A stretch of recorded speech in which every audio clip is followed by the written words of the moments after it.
It's Gary King here again, and we're doing another 2020 Vision podcast.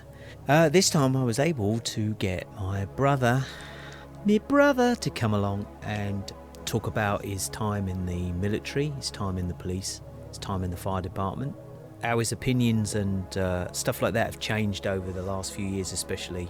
I guess he always knew that, that the system was bent and so on, like we all do. But it was really interesting to have a laugh with him and drink some wine and talk about stuff and so on. And we kind of kept it a little bit on the down low. We haven't gone too over the top on this one, but it's quite obvious that he shares the same opinions as me and various other people. So it's really cool. So we had a great time having a chat. He's a bit of a hero, to me anyway. Been through some major crap and so on, but he's as genuine as the day is long, and I love him, and he's awesome. And here we go with a chat with my brother. Yay!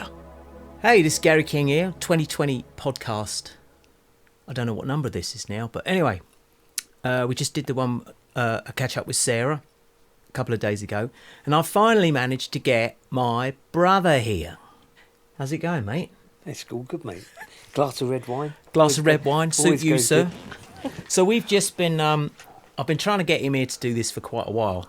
And you'll probably notice that we've got very similar voices. No, we haven't, have we? We haven't got similar voices. Yeah, what are you talking about? Anyway, so you might find once we get a bit excited later on that you might be difficult to tell. It'd be like sound like I'm talking to myself. But anyway, so I finally managed to get him here on a Saturday. And we've been baking bread this morning. How commando, rock and roll and zombie apocalypse is that? So we've had a great morning baking some bread, which he's getting a bit of a master at, mate. Trying to perfect it before I take it out into the wilderness. That's right, yeah. So I'll post some pictures as well, because it is a nice thing to be doing. And over the last couple of years, especially, we've totally got into veg growing, haven't we? Yep.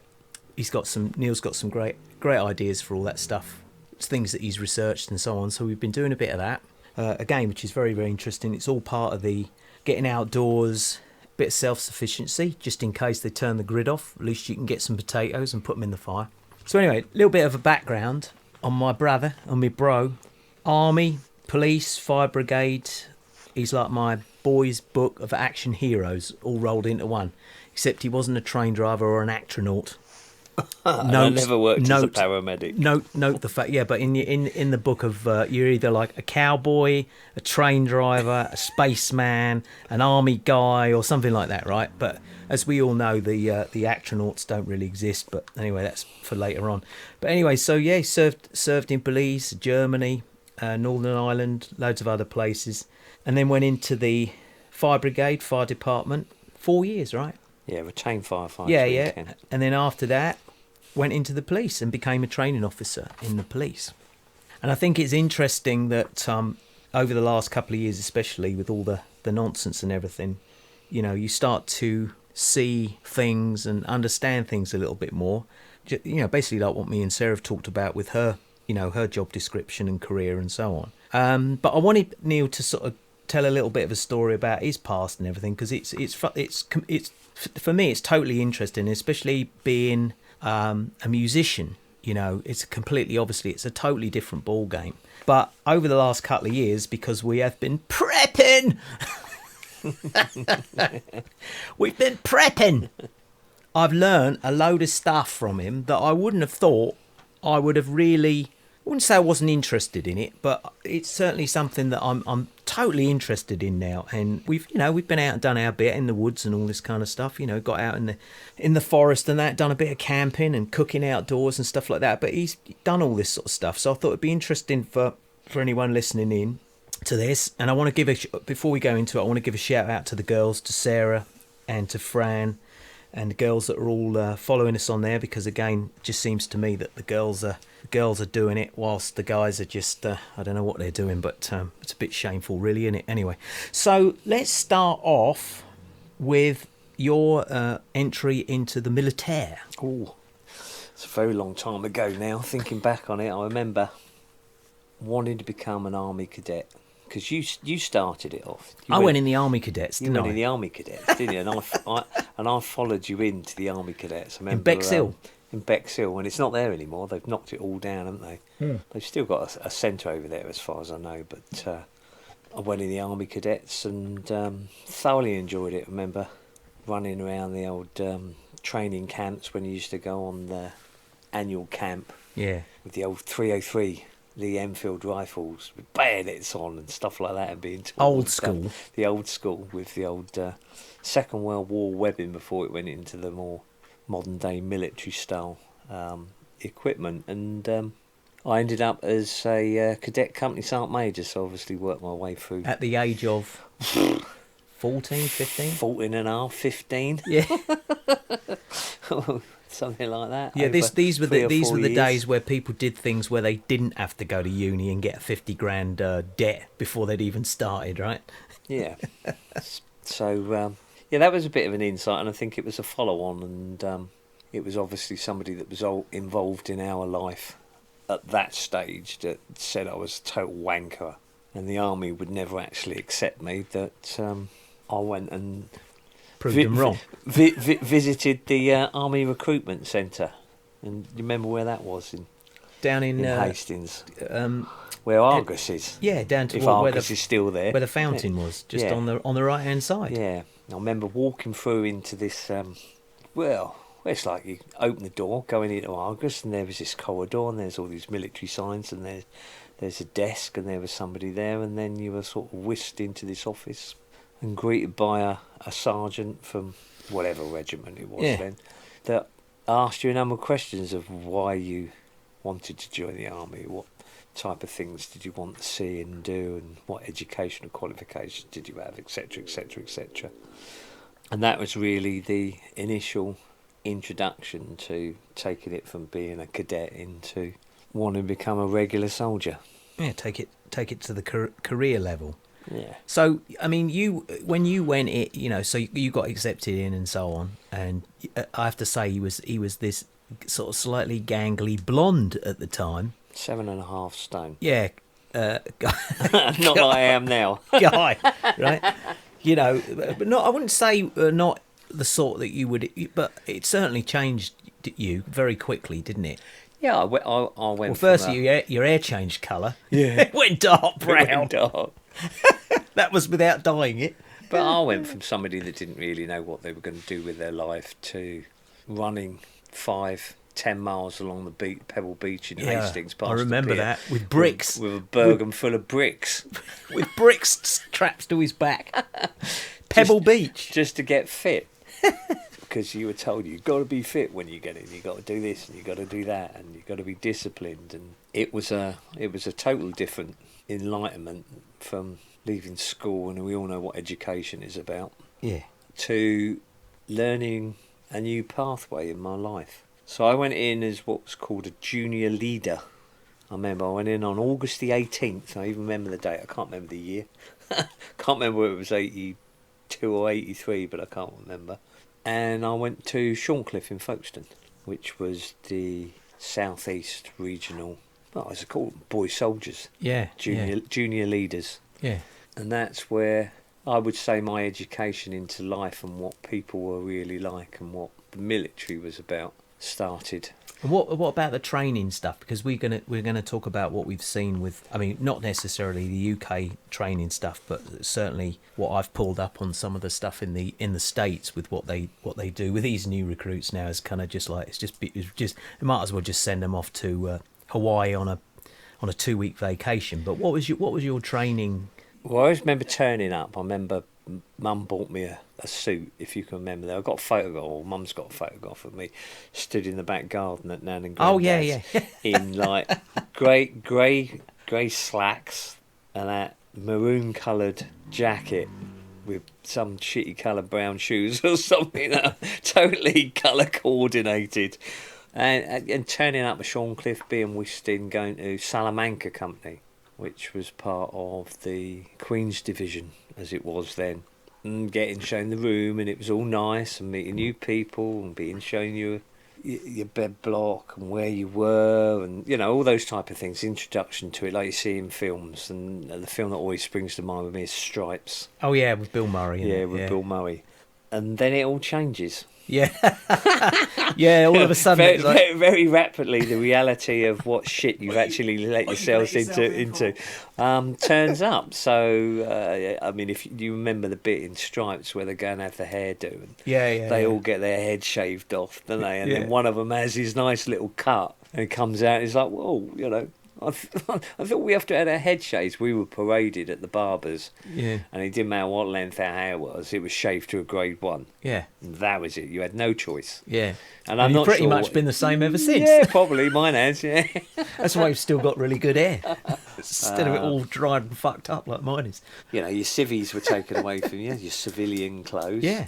for the first 9 weeks, I think it was, on the first part of the training. Well, you entered it was a whole new world, wasn't it? Oh yeah, it's scary shit as well. Yeah. Because what the trainers did to you then, they don't do now, which is understandable. Yeah. But I remember we got paid £5 a week, and the rest of the money got put in a bank account. Right. And your £5 was to buy your boot polish and buy your other bits and bobs from the naffy.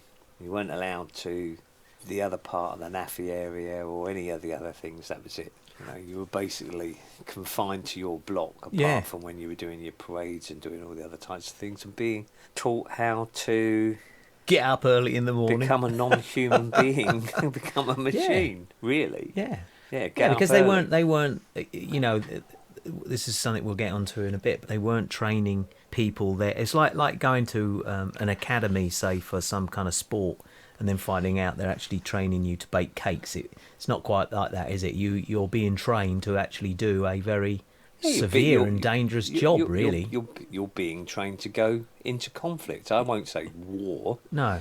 Because, the word war, well, what does that mean? Yeah. The Falklands was called the Falklands War, but it was more publicised as the conflict. So was it a war? Was it a conflict? Yeah. Same as when you look at Iraq and all those other types of places that things gone on, and we won't get into the good old Ukrainian stuff at the moment. No. Because I've got my views. Well, on we all that. know about all that, don't we? Anyway, so. But people are trained as they are these days through the military side, even though it's a lot quicker. And from what some guys that I know that have been in under a year have said, that it's not as intense as it used to be. No. They still have to, they still have to train and they still have to do this. But within the police, a lot of the side of things have been civilianised. Mm. Which is bananas. Once you've done your training, can you remember how long it was for? Basic training. My basic training was 2 years. Basic training in the US Army now is 2 weeks. Yeah, but you got to remember, I went in as a boy soldier, as they class. Yeah, well, they still do, but it's not really just 2 weeks, because everything after that is training, isn't it? So 16 to 18, and I went out to Fallenbostel in Germany just before my 18th That's birthday. where you went first, wasn't it? That's where I went first, Fallenbostel. Yeah. And by the time I was 18 and a half, I was in Northern Ireland. What was the German thing about? Was it just to give you experience of being somewhere else at the time? 2 year. Well, the regiment that I was in was out there for 2 years. They were on a 2-year posting. Right. So I joined them. I think it was midway through there. Yeah. And was it different the way things were run out there? Well, I was quite fortunate that when I was a junior leader, I boxed as a junior leader. Yeah. So I got taught to box, and I went to the boxing club, and there was a specific club run by a well-known boxer of that era, along with a civilian and a military PTI physical training instructor. And of course you had the intercompany and battalion and all that type of boxing, same as they do in the regular army. Yeah. So when I went out to Germany, the company that I joined had a good boxing ethos. Right, yeah. Some of the guys in there were very, very good. And I ended up sort of doing that quite early on. Yeah. In my period out there. That was after I was released from the sleeping bag. That I spent 24 hours in with the other guys that we turned up with when they hung us out the windows of the second floor. Yeah, what do they call it? Hazing. Just hold that thought for a second. Yeah. So we just did a little check there to make sure everything was all right. So What, the sleeping bags? So they hang you out the window in a sleeping Well, bag. I mean, the ethos and the learning experience that you can I took away from being a junior leader, where the training corporals used to come in from the naffy pissed at 3 o'clock in the morning and make you get up and do changing parades and make you walk round the parade square with no shoes and socks on, with just a black plastic belt and your mess tin over your dick and your backside, make you run on the spot and do press-ups and things like that. And then if you weren't, doing exactly what they wanted, they'd smack the front of the mess tin that covered your Awesome. old Meat and two veg. your old meat and two veg and made you cripple on the floor and things like that, and changing parades and all different types of real shit, but what they called character building stuff. Yeah. And they were just trying to change you. Yeah. Whether or not it's for the good, I don't know. Maybe later on it was for the greater good. Yeah. But it certainly became an education, and I thought, well, there were lots of different incidents. There were lots of people that were investigated. There were lots of people that left. Yeah. Because of those type of things. Yeah. I mean, you've got to be. And I stuck it out. You I don't know why I stuck it out. But do you think as well? Because I always remember seeing a thing about. About some people that are physically fit, could be some big muscly bod, could punch his way through a wall and all this kind of stuff, but their mental state isn't strong enough to be able to deal with, perhaps that kind of thing. They might have a strong body and all that, but they haven't got a strong mind to be able to disassociate themselves mentally from what they're going through. You just have to watch some of the things that are put on TV now, particularly about some of the services and the training things. We watched a couple of them, and I'm not going to mention names of people that are listening and probably know what I'm talking about, with the combination of the British, the American side of it now. Yeah. And you get some real big, there's a celebrity one on at the moment. There's been some real big, muscly people on there that you would look at it and you would think, well, they could take any shit that's being thrown at them. And they can't. And you look at some of the women that are on there and they're tougher than the blokes. But then you look at, it's vice versa, it swings and roundabouts. It's got to be a mixture of everything, isn't it? Strong mind, strong will. The mental capability. You can be physically fit, but you can be very mentally, not unstable, but unfit. Yeah. So you can go and pump iron in a gym 3 or 4 days a week, bench press 250 kilograms, but they put you in a room full of snakes, like if they did to me, and I'd shit myself and I'd try and get out. No, I can't bench 250 kilograms, but you know what I mean? Yeah. Yeah, so our first experience was being introduced to the company commander turning up in Germany and blah, blah, blah, blah, blah, and going through all those bits, and then the junior NCOs of the platoons that were in hanging us out in our army sleeping bags with just the pillow of the Arctic sleeping bags jammed into the window, cable tied up, and left us out there all night. Yeah, awesome. Which was awesome because they. And then did you get to do that later on yourself? You did, didn't you? It's called an education. It's called payback. It's called an education. I don't ever remember hanging somebody out of a window in a sleeping bag. But I do remember. There's a few people you do like hang out remember the being window involved in doing some other stuff later on. Yeah. And it's just the way it went. And was it deemed as bullying? Some people say yes. Was it deemed as? It's like training as a boxer, isn't it? And then getting upset because the other person is punching you in the head. face. Yeah, you can't have it both ways. So after you were in Germany, because we got quite a lot of there's a lot of military stuff, so we can. The main point of this conversation is just to use like a character of somebody that's been in all that, and what we're seeing today, people's behaviour, because Neil's seen some funny old shit, especially when he was in the police, and that was the real police, not like the cardboard police, not like the knobheads that we have to deal with today, right? So, and I have nothing but respect. I'd like to say this straight off. I have nothing but respect for my brother. There's nobody else that I would want protecting my back when the zombies really do come. Not the ones walking around with the phones, but you know what I mean. So, if you have respect for somebody and that, and they have led a different life and so on, it's good to get that information out there. So after your German experience, where did you head off to next? Where did we go after Germany? We came back to the UK, I think we came back to Canterbury. I think it was. But you know, I mean, you're never in one place. You do a 2-year posting and you get posted somewhere. So 2 years in Germany, you might get. But they don't do the postings that we did them. No. Because they haven't got all the places. They don't get posted to Belize, as far as I know now, and they don't do as many short-term posts. Right. Bearing in mind that the military has decreased over the years, and I say the military, not just the army. The military has decreased. Yeah. So it was just bouncing around the world, different places. Yeah. Canada, Cyprus. Yeah, and you told me about when you flew out there, didn't you? And it was like you were hours on that. Out to Canada, 19 hours on a Herc. On a Herc. And that's not comfortable with TV and everything like that, is it? on the pre-party that we went out there, and that was like a different experience, because the exercises that used to be done out there in Alberta were MEBMAT, what they call MEBMAT, and they went through different seasons. So I did a number of them from when it was 70 degrees and boiling hot sunshine to when it was -12. Things like that. So again, good experiences, bad experiences. Don't ever trust anyone to wake you up when you're on a exercise stag duty and they say, well, I woke you up. You didn't get woken up, and then you get the shit kicked out of you the next day by the platoon because you've let them down, and the whole battalion and the garrison that were on the exercise were late because you're the one that didn't stag on and get people woken up. Yeah. So it was always a good reminder, and I hadn't thought about some of this stuff for years. Reminder to me of never trust anyone. Everyone's a motherfucker. Yeah.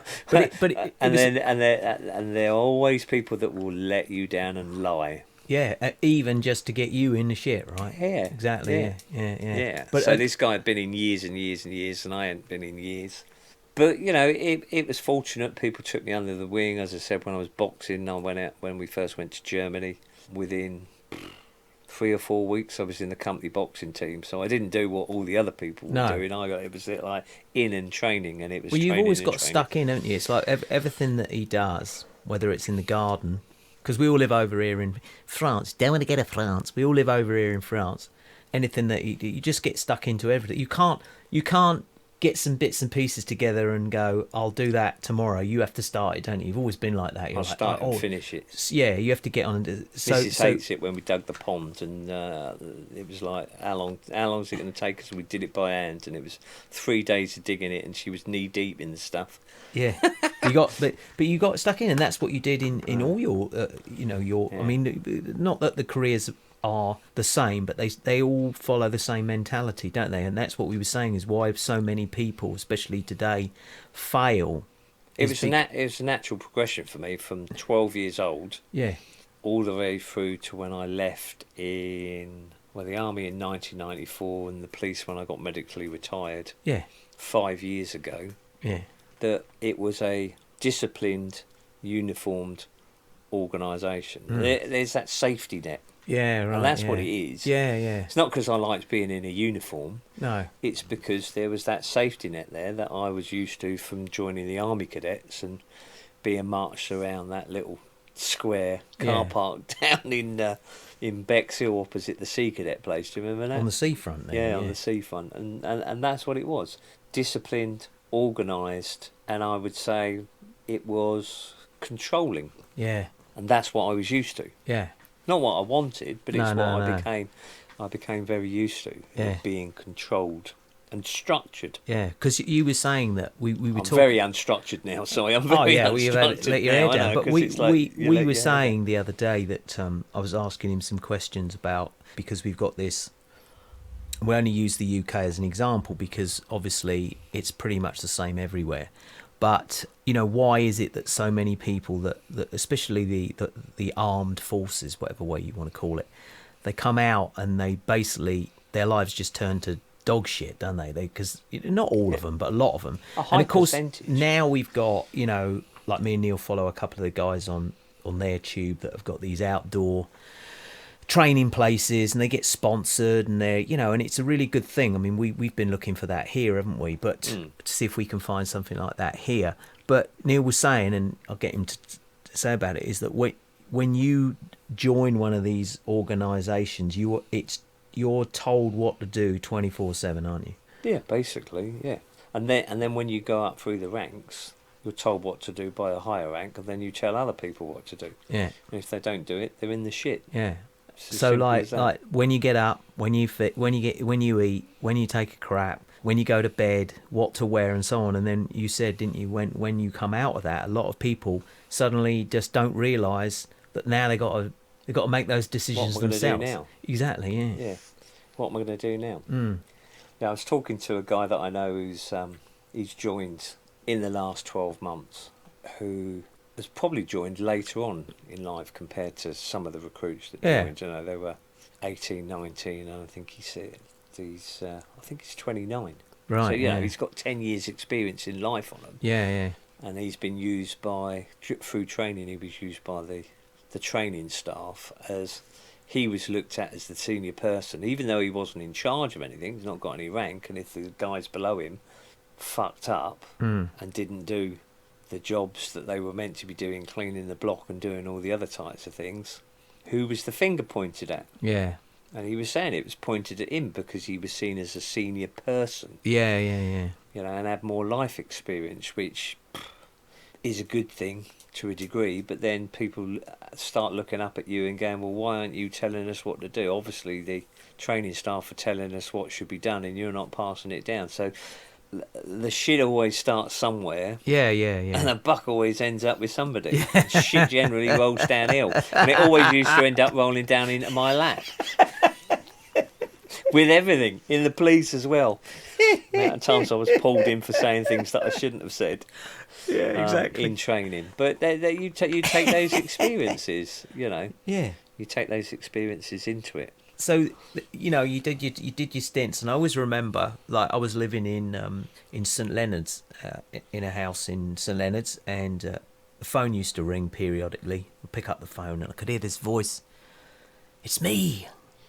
Do you remember all that? It's me. It's me. I was like, what are you doing? And he's like, I'm under a bush. Do you remember all that? Phoning me up. I'm under a bush. Can't talk about it too much because I shouldn't have been doing that. Shouldn't have been. He wasn't on the phone either, were he? It wasn't like, where's my mobile gone?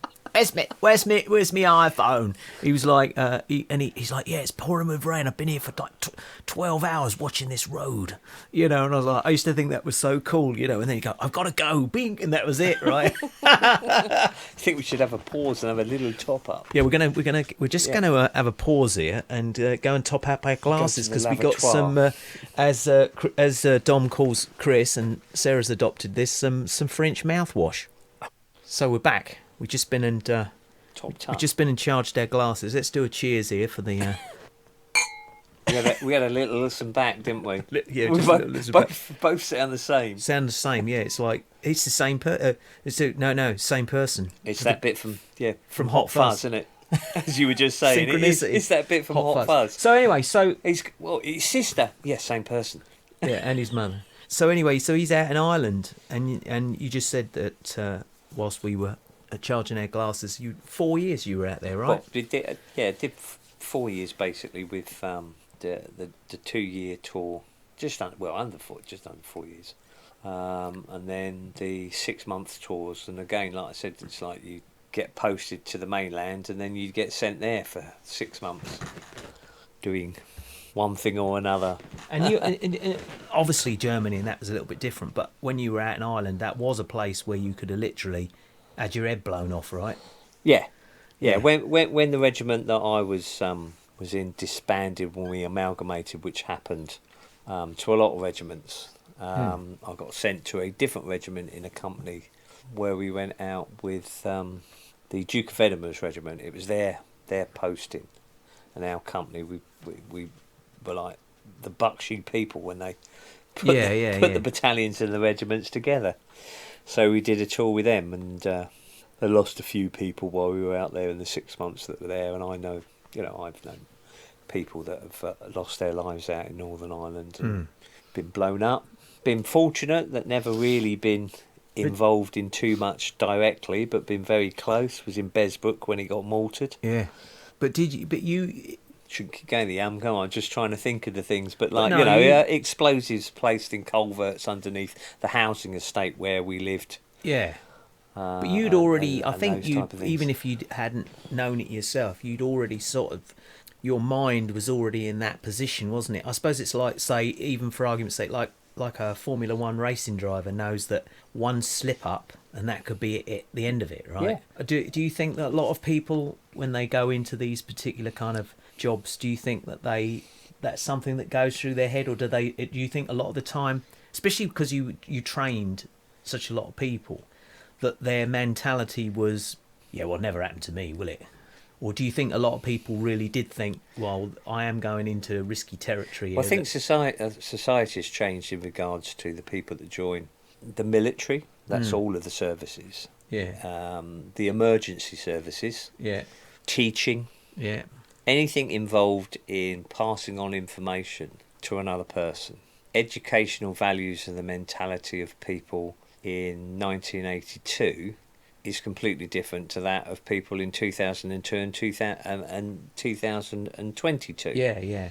So you just have to look at most of the guys that I know still that I'm friends with, apart from unfortunately all the ones that are older than me, and there's been loads over the last 5 years that have passed away. I regularly get messages from the association and people on the social media sites that I still keep in touch with. They were green-blooded. Yeah. That is it. They were green-blooded. They were Army that through style and through and through. Didn't matter what happened. That's Yeah. why half of them probably got divorced and Yeah. married other That people was their and got life, wasn't divorced. it? Yeah, it was their life. Same as when I joined the police, which was quite later on. I was still, I would say, green-blooded, even though I'd been out of the army for a while. Yeah. 4 years, hadn't I? Because I worked That's at right. Johnson Pump Yeah. in Eastbourne, spraying pumps. What a change that was. Yeah. Doing security for other things, didn't I? And we can talk about that because I hadn't thought Wimbledon, about that. And doing all Wimbledon and tennis and that. security. And I've always sort of been the same. The transition from the military to becoming a retained firefighter. You sort of go from green blood, if I can call it red. I don't know what you would call it for the fire brigade, but they had the old fire engines, didn't they? Yeah, So you red got blood, red blood, and all that with fire and all that. And then to blue when I went into the police. Yeah. That's what they call it, the thin blue line, Yeah. don't they? But a lot of my transitions followed me, which wasn't a good thing, because I was quite outspoken as a very early on PC in my probation. Which, of course, constable. neither of us are like that anymore, are we? No, not at all. Yeah, right. Not at all. Which is why I'm always in the shit at home. So you did your Northern Ireland thing, but you went out to Iraq, didn't you?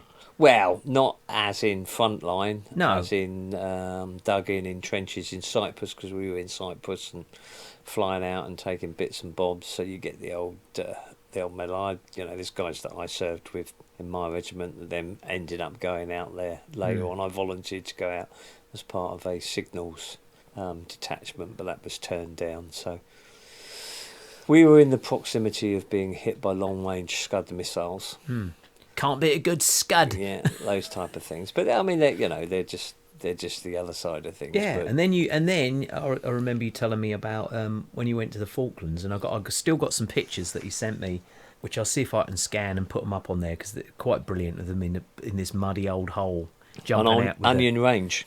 live Live firing on Onion Range. and but you went out there to clear a load of shit up, didn't you? Well, There was all those containers like loaded up with gear. Yeah. I mean, there's still probably loads of containers out there now. Yeah, all the stuff that was left behind. That was left behind. Yeah, like a bit like what they supposedly did in Afghanistan, left $12 billion worth of army surplus behind, which I find that hard to believe, really, because you'd think that if you were me there, we'd go there and pick it all up, wouldn't we? Most of it is what was dumped by the Argentinian forces, not the British forces. No. And people put it in containers and it never got collected. Yeah, so like going and finding this huge metal container with a padlock on, and one of the locals said, "Oh yeah, blah blah blah," and you open it up and it's like what's a scene from one of the films? Red. No, Arnie in. Oh yeah. When he a commando when he opens up his commando things. opens the things and just like it's like great Gugger Full of guns and shit. It's awesome, yeah. They're talking guns and shit. GPMGs, boxes and boxes. Yeah. But they had tracer ammo. they had a video which I think I watched on their tube, where a guy was a diver and he'd gone out to this like a man-made lake out of a big hole, Yeah. hole, Yeah. and it was full up with stuff, Yeah. tanks, you name it. It had jeeps, all that, all Yeah. driven in there, and they were on about draining it out one day and finding all this stuff down Yeah. there. But but you did all that, didn't you? And then it all came to an end yeah. pretty rapidly as well. Yeah, you decided, didn't you? Yeah, I mean, there were a few things that happened in my mid-career, because I Yeah. did 12 years in total, and you could have done 22 and then taken it further and ended up doing, like, Yeah. some of the guys that I know that ended up doing 32 years, but 32 years in an institutionalised environment that has some damning effects for a lot of people, Yeah. particularly when they come out. And, Yeah. mine was left the army, and the little red book that we got given told us what our career was about and the things that we did and the qualifications that we got within the military and our tour postings where we went. And it was like Corporal King had exemplary conduct why he was in these services and served in these areas and and why he was there. He qualified in becoming an instructor in this and blah blah blah blah blah blah blah. Recommendations for a job: cashier in a supermarket or a forecourt worker in a garage, and you're like, what the fuck? Exactly. Come on. Exactly. Yeah. And the resettlement, I think a lot of people did it. My era when they left, I did HGV and I failed it. I remember the guy failing everybody. Right. On the 24th of December, we did our thing. I remember when you did remember that. did it? Yeah. He failed everybody. I think it's because he wanted to get home. Yeah, probably. So I had to look at a different pathway, and that's obviously when I looked at doing different things. I got sent on different courses. Being unemployed as I was when I was in Kent at that stage was very difficult. Claiming money from the state after you've done something since you were 16 years old, Yeah. and being told that if you didn't attend this meeting, you were going to have your money taken off of you or reduced, and you need to go on these courses Yeah. and book yourself in. That basically you Yeah, it's almost as if you were coming out of bloody prison, Yeah. being on the on parole. being Yeah. on the welfare, you will be at this place and all that type of stuff. And that's when I decided to to apply to go in the fire brigade. I couldn't get in whole time in Kent, so I went retain. They said go retain, so I ended up doing 4 years as a retained firefighter in Kent, Yeah. and still couldn't get in whole time, and applied to Sussex, and went and did all the training basic things to go through, the educational exams, and sat there and went for an interview for 20 places in the whole of Sussex. Yeah. And there were 100 people interviewed, and I was number 99. I waited all day, all day, in a suit, in the boiling heat, and went in and was interviewed by 5 people, sat in a desk, all in their best gear, like you see. And even though I came top on some of the things, they said that I was too institutionalised.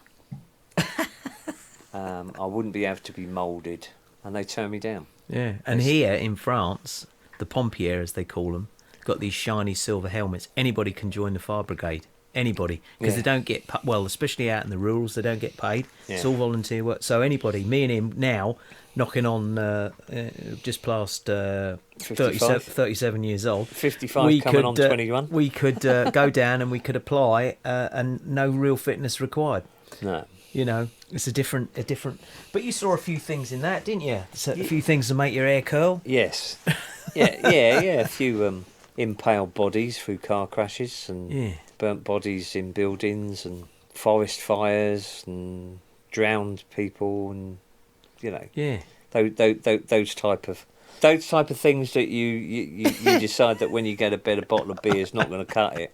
We went out camping in the forest here, didn't we? Right. Yeah. And we just only down the road from where we are, but we live in the middle of this forest. And we went out. We decided to go out to a little outdoor adventure, and we got this little portable fire. And I always remember Neil telling me about how fires, even though they've been put out on the surface, can rage underground, burn through the root systems, right? So we had this fire, didn't we? We get cooked out, and it was brilliant, wasn't it? And what happened when we woke up in the morning? The dirt was on fire. And I did say, didn't I? It'll catch fire. And you're like, no, it's dirt, it's fine. I was like, no. But we didn't realise that there was a big hole underneath this tree. It's full of rotten wood. And it was full of rotten wood, yeah. right? We didn't set fire to the tree. We used we used this dirt mound with the tree behind it as a backdrop. Fortunately, we were only a couple of minutes walk, if that, and 30 seconds run from the house. So I ran back and got watering cans full of water, and I think we must have done about 5 or 10. Well, no, you did. I just sat there pissing myself. There was all steam coming out the ground and everything like that, right? And then later on in the evening, we went back and had a look, but that was quite funny. Burn a big hole, didn't it? It did burn a big hole, yeah. Burn a big hole. But that's how fire travels, is, unless yeah. you've got like you see in, a lot of countries, particularly in America and Australia and places like that, where they have the big forest fires, that you can have a little fire somewhere and it becomes a very big one, but there's no burnt area in between it because it's all travelled through the ground. Right, yeah. So anyway, we had the fire brigade thing, and I'm sure you must find, because we were saying we don't mean to criticise people. It's very difficult to sort of point things out with sounding like you're being critical towards anybody really, but they're definitely grounding experiences, aren't they? I mean, me as a bloke in the studio, I've travelled around quite a bit and so on, but I have nothing that has ever, I could say, has grounded me like perhaps the experiences you've had, where you realise, just how easy it is for somebody to have an accident, or how easy it is to be put in a situation which you're not choosing, where you could be in severe danger and everything like that. And like you said, in the fire brigade, we were talking last night, weren't we, about when you're in the army and you're on a training exercise, and they're firing blanks, right? Pretty much, unless something severe goes wrong, you're going to be okay, aren't you? Yeah. Right? But when you train in the fire department and you actually have to go into a building on fire, or what did you say it was, where they cranked all the heat? Firehouse. Yeah. You go in and they first take you in your BA kit when you've done your BA and and your kit, and a big concrete building. Yeah. Where they talk about the way fire travels and oxygen, and most people that are our age will remember Backdraft, the film, and talk about backdrafts and the way it travels across, and how once either the glass or a door opens or something like that, and the oxygen gets in, how smoke gets so hot that it explodes. Yeah. And travels. And what they do is they take you in there in all the kit, and you're sat in there, and they set fire to all these pallets, and it gets up to, I think it's about 800 degrees Fahrenheit in there, till they drag you out when your sweat starts boiling on your undersuit and all that. The room fills up with smoke, and you can't see anything, and you can hear the instructor talking and all that. And they open the door, and you just hear, and then the thing goes, the whole of the ceiling just lights up. Yeah. And then wonderful experience. Yeah. That is the really real. Good. That's the real deal. So anyway, after that, was it after that you started doing the security thing before you went to work at Johnson's, or? No, it's sort of in between those different bits and bobs, because I still tried to get in whole time in Sussex. So I did the Johnson Pump thing, didn't I, at Eastbourne, and did some CP work and some not standard security work and things like that around sporting events. And Wimbledon. You did Wimbledon, didn't you? Did other little bits and bobs and some private stuff. Basically, around about the same time that I'd applied for the fire brigade, I thought about applying for the police, because that would have been the next step. Yeah. And I was fortunate enough to get accepted for an interview for that side of things, so I went through those processes. And of course, you always get the question of, well, you were in the army, why'd you leave the army? You was in the fire brigade, why'd you do this? And why this now? Fortunately, I had the answers. Yeah. And I think I was fortunate that the person that was my lead interviewer understood where I was coming from. And he did say to me later on in my service, because I got to know him very well, that it was one of the best interviews he'd actually done with somebody trying to get him, because there wasn't anything I could be criticised on. No. bullshit baffles brains. Yeah. It does. You've got to have the right answers. Yeah, of course. And it's not about lying. You just got to know about what the right and the wrong thing is to say, because you're selling a product. Yeah, you are the product. You are aren't the you? product. Yeah. People don't realise that. They go for an interview. Yeah. What makes you want to do this job then? Well, I thought it might be fun. Would you mind a bit of hard work? Well, it depends on how hard it's going to be and how many hours I'm going to have to do it for. What are the hours? which was quite enlightening, because after so many years as a probationer and then a response officer, and then I became a tutor constable before I went into training properly, that you get people that join the police that leave after a few weeks and go, you mean I got to work nights? Yeah. What about Christmas? Nobody told me I got to work. Nobody told me I got to work Christmas Day. Yeah. And of course, our lovely Audra, Neil's wife, she was in the police longer than you. 26 years. She was a nurse first, wasn't she? Yeah, she started off as a nurse Right. at 18, and then she joined the police. Yeah, real nurse, by the way. And then she was in there for years. You both retired together. This is your life. This is your life. This is your life. And but without going into too much detail, we both got injured. Yeah. We can talk a little bit about that, but Yeah, we yeah. both got injured through work. Mine was through training. The organisation on her part wasn't as supportive as it was on mine, and I think I'll keep it polite because I know you got your views on what happened and I've got mine. Yeah. But we were basically nearly screwed over. Yeah. Nearly lost our pensions. Yeah. And fortunately didn't. Go into a little bit more about that in a minute, but it was another enlightenment in regards to, you can put so much time, you can be awarded so many different things, you can represent an organisation to the top of your capability as a professional, Yeah. and when it doesn't suit them, They throw you under the bus. they'll chuck you under the bus without even thinking about it. And I'm not talking about 2 people, I'm talking about lots of people that we know as well, Yeah. that have been retired from not just my organisation, from other organisations that I know in the same genre. Yeah. And it's just like, well, tough shit. 20 years of your life down the Swanee. Yeah. Pull the plug out and you're gone. Yeah. No one wants to think about it. No one cares. You were just a number. The Yeah, same as I yeah. was a number in the military. Yeah, you just cannon fodder and I was and a then- number in the police. Yeah, but of course, so after doing your first initial stint, again you became an instructor, didn't you? And one of the things, Yeah, later on I did a 2 years probation as a response officer, and it's obviously going to be different in different countries what they call it, but basically response is driving around in vehicles not very fast, because they're not rapid response vehicles like everybody believes they are. no, Just attending every type of job you can think of, yeah, handing it over to specialists when it's needed, unless you specialised yourself. And then I did a couple of years on response as not a probationer, and then thought, well, this is all right, but I've got to do something with it. And somebody said to me, well, don't you think you could pass on some of your training information? yeah, because you'd have got bored really quick, wouldn't you? Yeah, and I didn't like the shit that they kept giving us anyway, and as I said, I was in trouble quite a few times for having my own views on the way things were done.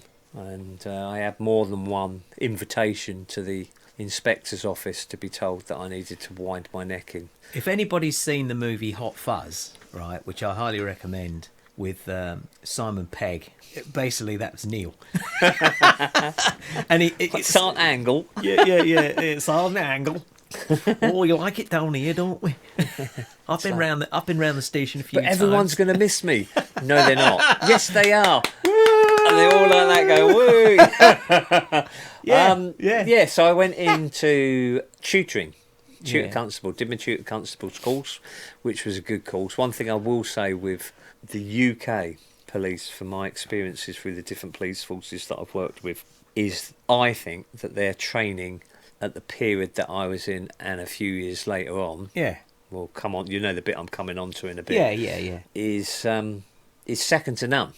It has to be, because you're in a profiled position of responsibility. Forget all the people that fuck up, forget all the things that we've talked about and some of the things that I've shown you about through people that I worked with and trained, and the lines they went down. not everyone is as honest as they make out or want to make out. Some people do things for different reasons. As it's human nature, isn't it? Yeah, of course it is. Just because you put a suit on, certain outfit on, doesn't mean that your human nature is going to be. Just because you put the black suit on, the only one you're ever going to put on again, don't mean you can run around the universe shooting aliens. No, exactly. Yeah. You know what I'm on about. Even though we both know that that ain't the case, because Well, anyway, that's another story. Yeah, exactly. But so I went into the tutoring side of that. I did that for a number of years, and whilst I was tutoring, the first supervisor that I had also did what was called staff safety training. They then changed it to personal safety training, because they like to change things. Yeah. When it suits them. Yeah. So I initially did the staff safety training course, and was his second, and then eventually I took over full time on the division that I won, until they decided to change everything and moved everyone to the main headquarters. Yeah. And I did that for 11 years. Right, yeah. And within that, I did extradition training, and I helped rewrite the extradition package. Which is basically, for anybody who doesn't know, that's going and picking up dodgy characters who've disappeared off to other countries, right? Yeah, extraditing them back. So I was fortunate enough to go to some nice countries while I did that. Yeah. And had some experiences bringing some people back to the UK that you only see in films. Yeah. Yeah. Police, personal safety training on board aircrafts, working alongside some of the people that do it on aircrafts as well, so that you can work alongside each other. I ran a national seminar in regards to personal safety training and extradition. You know, I wasn't an expert. It was just, it became a passion of mine. And I was asked to write this package along with a guy from the Metropolitan Police, and along with all my team. We all put stuff into it. I wasn't the lead trainer or anything. No, it was a team effort. Yeah, we were a team. It was a team effort. We all had our parts to play within it, and testing equipment and getting strapped up, not in a sexual nature, limb restraints, and being hit with plastic batons and stabbed with rubber knives, and getting injuries and getting knocked out, all different types of things. And that was my downfall in the end, being too enthusiastic, doing a training exercise in a fighting suit, and snapping my cruciate ligament in 2 places. Yeah. Which I can see a couple of scars on his knees right as you well know. A 4-year recovery, and I got medically retired. Yeah. But going on to the things that, I mean, Neil's, like I said, my brother is not, I don't want to make him sound like he's some kind of, assassin or anything, but he knows some serious moves that are very simple to orchestrate, if you can remember them. That certainly, if you were in a situation where somebody was, seriously threatening you, you'd say pretty much, because you're about 5'9", aren't you, something like that? No, about 5'7.5" now. I've shrunk. Oh, yeah, you've shrunk a bit then. 5'8". Well, anyway, he's bigger than I am. I'm 5'6", right? But let's just say somebody like our Sarah from the podcast. She's 5'3", I think, or something like that. She'd probably tell me off 5'4", but she's only little. Like Neil taught me a few things that literally you just use, just like your 2 thumbs or your fingers, don't you? And that person is going to be on the floor. We're not talking about hitting anybody either. We're talking about, and it's called, what was it called? The thing with the. Oh, that's a different. That's called SPEAR. That's spontaneous protection, enabling an accelerated response. It's all about flinch reflex. Good job they shortened that, eh? Yeah. Well, it's cool, isn't it? I mean, the guy that designed the program, patented it, and put it worldwide was said by a Japanese master that the guy who perfected this system isn't martial artist. He's taken the basics of a lot of forms of martial art and flinch reflex, given it a name, patented it, and has made a shitload of money out of it. Well, good for him. I wish I'd have thought about it at the end of the day. Yeah. But, the police training manual is probably the same all around the world, and made up of all different styles, all different types of self-defence. I won't call it martial arts. No. Self-defence. Sweeping leg kicks, they're in karate. Yeah. Yeah, pressure points. Yeah, like on the what's this one Yeah. you called where you do the old wallop on here Your and suprascapular. yeah, and go down like a sack of shit. Yeah, all those names, and I try to forget them. You have memories about them. Brachial plexus origin, subclavian, all that. But they're all they're not. They're medical terms. Yeah. For pressure points within the body. Yeah, it's just how you manipulate them or use them. And I'm not talking your what's his name, Nico. Who? Nico. Oh, what bloody old fat old Steven Seagal with the dodgy wig? Yeah, we're not talking about him. We're not talking about that stuff. What we're talking about is basic self-defense. That is what police officers are taught. Yeah. Basic self-defense. It does go past the basic things because of the kit that they have to carry, but it's about being able to look after yourself. But it's mainly about, and I think the most important thing for anyone that's going to do it is about seeing what's in front of you and what can happen. Well, this is, it's funny you should say that because when me and Sarah did a thing about prepping, we were saying that. I bet that sounds like we both said that together at the same time. What did we say? We said prepping.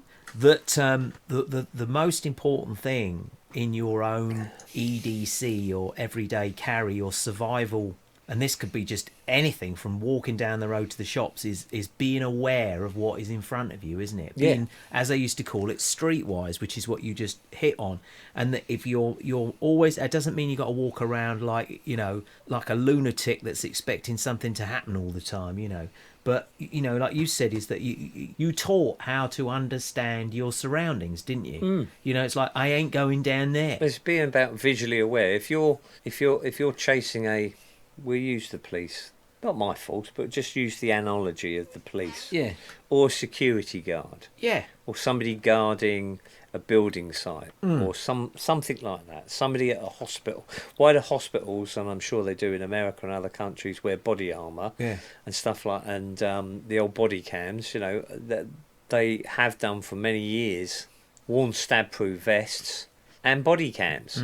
Not just because they need to protect themselves from somebody that might attack them, and we're not talking about a murder suspect. We're talking about people that have mental health issues that attack them, but also to protect themselves legally when allegations are made against them.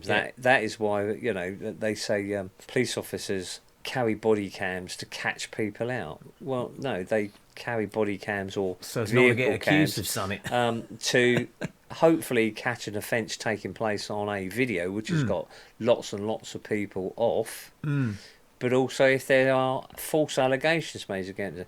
The other benefit of actually having them and people having to put them on and being visually aware is when they do actually do things where they need to go to prison for it, and there's lots of examples and we don't need to talk about them internationally, where people have died, rightly or wrongly, it also films that. So long as it's done within the boundaries of it.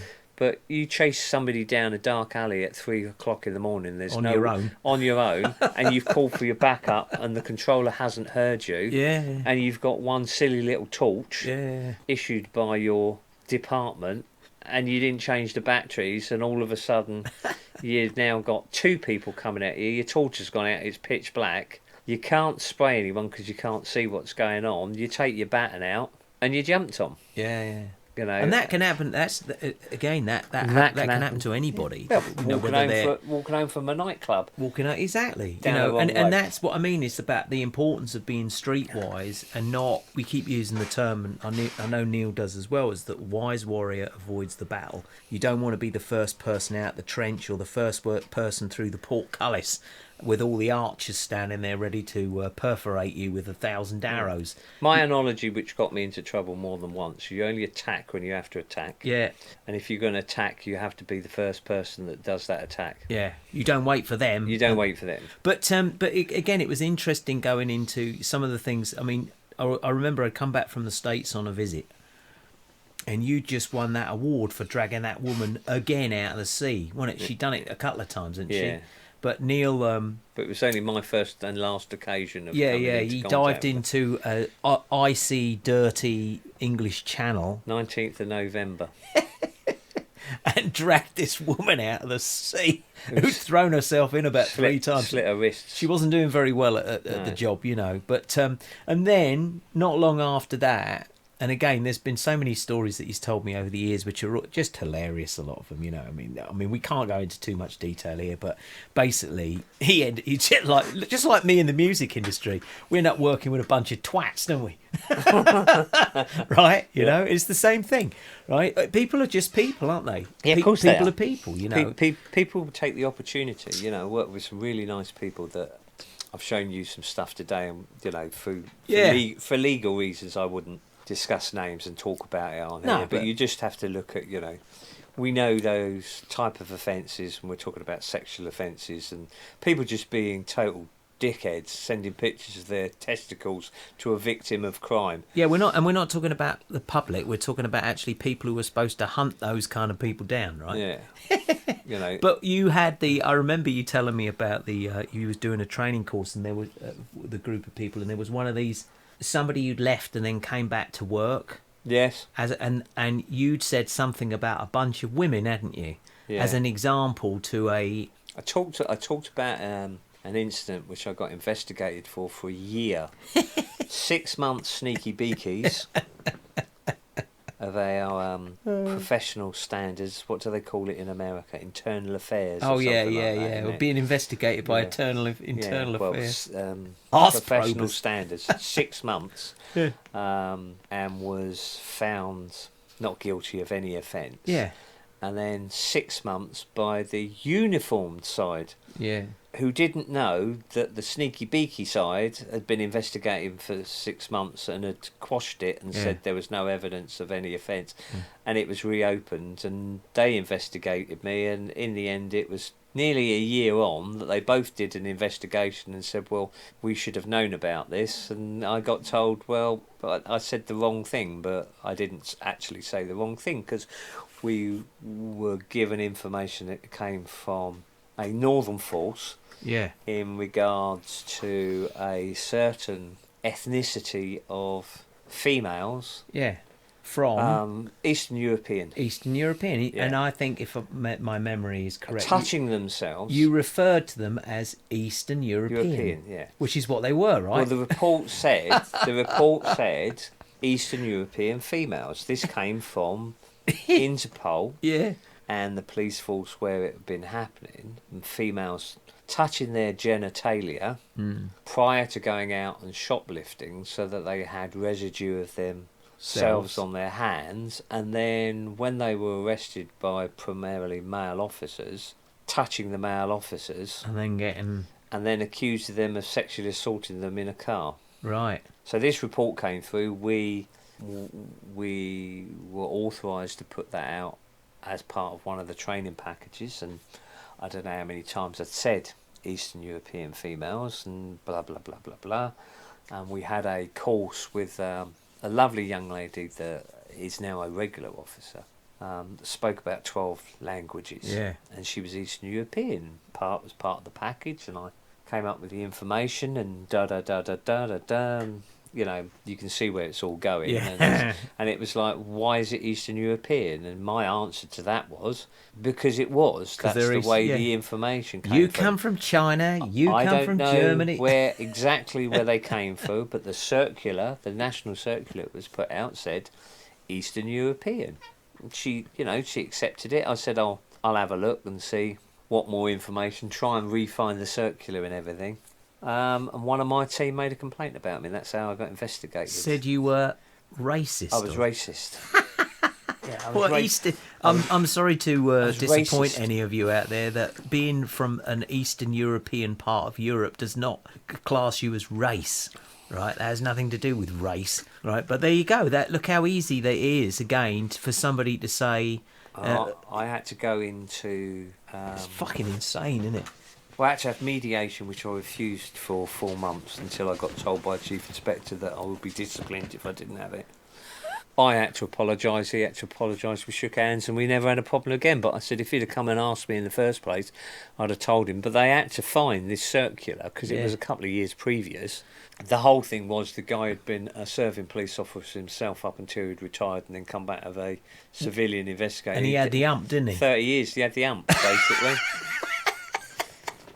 Yeah, exactly. Well, but as we've said, is that this is the thing about not trusting people. You have to look in the mirror and trust yourself every day, and say that you are the person that you are, sort of thing. And I know we're brothers and stuff like that, but I trust Neil with everything. He's legit, and he knows my opinion of the modern day police, or the image of the modern day police, and whereas I used to be a very supportive back in the day. And we all know there's always bent coppers, bent army people, bent people in the music business. There's bent people everywhere, right? But dodgy fucking dodgy characters. People, crooked. Somebody will always take the advantage if that is given to them and they have that bit of nature there. Yeah, because it's something that's built into you, isn't it? Of course it is. We wouldn't do it because we're not like that. One of our supervisors decided that he was going to take the money that had been seized from a job. $3.5 grand. Yeah. Easy opportunity for him. Yeah. You imagine losing your job over $3.5 grand. I mean, 30 grand is worth it. He went and opened a business the next week. He didn't really give a shit. But we've got another friend called Chris, who's I used to call him Chris the stripping policeman. And I call him a policeman and a policewoman. That's what you are. You can cut all this fucking what's it. Anyway, I used to call him Chris the stripping policeman because at the time, because he's quite a big fella now, isn't he? But he was very slim and everything, and he's super handsome. And he just never came across as like a cop, He was just, and we used to see him all the time, wandering around and that. We know there's some good people in everything, and there are also a lot of dodgy characters as well. And this is why, like I said, is you just got to keep out the way of ridiculous situations, because you never know whether you're going to be involved with somebody who isn't on the level, do you? Anyway, we're going to take a pause here. We're going to do a commercial for... what we got a commercial for? Oh, yeah, Virgin Airlines. We're going to talk about Virgin Airlines in a minute. So here's a commercial for Virgin Airlines. This is quite interesting. We're going to go and top our glasses up with some more French mouthwash. Well, we've pretty much gone through the career stuff and everything, and but most of it I've tried to forget. Yeah, basically all we've said is that people have to understand that everywhere you go there's going to be some kind of corruption and so on, and why people are surprised. I mean, my main thing is, and I know we've talked about it, is that learning from experience doesn't always mean that you're learning the right way. No. And my views on a lot of things have changed, particularly since I've been over here. Yeah. But of course, they're views that, at the time, as I was being a real royalist when I was in the military, I'm fucking stand them and what they stand for. And a lot of my mates would probably go, a lot of my ex-military friends would probably go, "Oh, you traitor," and all that. But it's not. It's just, it's when you start looking into the different side of things and the way they've treated each other. They treated people that worked for them, they treated the public, or have conned the public into believing certain things, that your opinions change, and they obviously change with age as well. We're not old, but we've got different opinions. But we to know, what we had. we've said before that we know that if you're involved, basically, maybe not at the really lower level, but if you're involved in politics, if you're involved with anything to do with the crown and so on, you're basically a crook. It's as simple as that, right? But if you represent the public in a high position, I'm not just talking about in politics, being in the police or in a service. And the one that always springs to mind with me is the church, and we won't get into religion, but you're in a position of responsibility, and then you find out and you start seeing all the things that have gone on. And then I sent you pictures of a couple of emergency service vehicles, didn't I? Oh, that's it. Yeah, we were going to drift off that. Well, so he sends me a couple of pictures, and he goes, "Clock this," and this was from the Pride event. Yeah, in Hastings, right? It was a lovely sunny day as well, which is kind of unusual, because every time we'd want to arrange something outdoors, it pisses with rain, doesn't it? Yeah. But anyway, so there's a fire engine. And I'll put the picture up, but there's a fire engine and a police car. and a police car, right? But the Yeah. fire engine, what did it say on the side? Can you remember? It didn't look like a fire engine anymore. But what it said was, fire doesn't discriminate, and neither do we. And neither do we. Right. It's the LGBT colours, and it's to do with pride. I'm quite outspoken in regards to it. I have been known to be quite outspoken in regards to it, as we've said. But it's just like, well, that's great. But when you look at the 3,000 posts that go on the site underneath it to say this is fantastic and it's about time this force took this on board. Well, I did 20 years in the force, and it had always been there. Right. It always been there in one way or another. Yeah, just floating about. It's like when I asked to join the Black Police Association, I got told by the Black Chief Inspector that I was a dickhead and I needed to shut the fuck up and go away. And I said, well, why can't I? He said, because you're not black. I said, well, what about the White Police Association? They said, you got the Federation. I said, no, the Federation is for every police officer. Yeah. Again, if you want to talk about racist, how racist is that? To be told that you couldn't join something and support it because you're the wrong colour. And then they turn around and say to you, yeah, but that's what you used to do back in... Well, we didn't do that back in the day. Surely you would want people on your side, right? The comments, well, some of the comments, just basic ones, because there was thousands of them. Where's the black police cars? Yeah. Where's the white police cars? Yeah. Where's the police cars for people that reconcile themselves as a biscuit? Yeah. A Wellington boot. But where does it end? And like you said, and like I've seen with some of the comments and some of the people that I know, that the whole thing and this thing with this advert that drives me crazy, the two adverts that we're going to talk about.